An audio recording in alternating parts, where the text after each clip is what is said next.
আসসালামু আলাইকুম। রেস্টুরেন্টের মতো এরকম ফ্রেঞ্চ ফ্রাই কার না পছন্দ?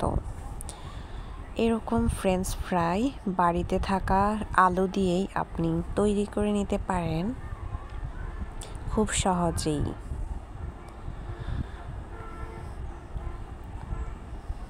এরকম লোভনীয় ফ্রেঞ্চ ফ্রাই তৈরি করতে আমরা শুরুতেই আলুগুলোকে এভাবে লম্বা করে কেটে ধুয়ে নিয়েছি। এরপর আমরা এখানে সামান্য লবণ দিয়ে দেব। লবণ আমরা শুধু এখানেই ব্যবহার করব আলুগুলোকে সিদ্ধ করতে। এগুলো সিদ্ধ হয়ে গেলে আমরা পানি থেকে ছেঁকে নিয়ে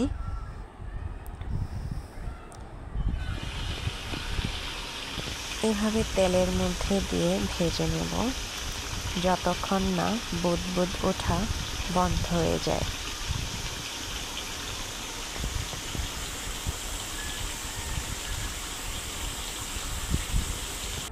ফ্রেঞ্চ ফ্রাইগুলো আমরা ভালোভাবে ভেজে নেব।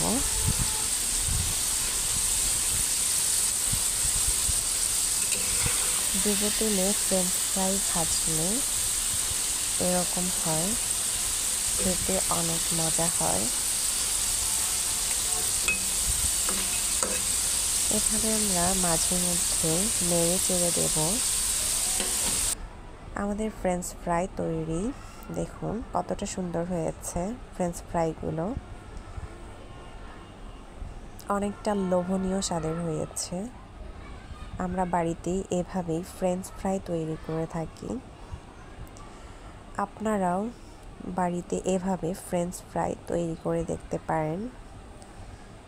এর সাথে সস দিয়ে পরিবেশন করলে অনেক মজা হয়ে থাকে ফ্রেঞ্চ ফ্রাই। আসসালামু আলাইকুম সবাইকে। চ্যানেলটি অবশ্যই সাবস্ক্রাইব করবেন।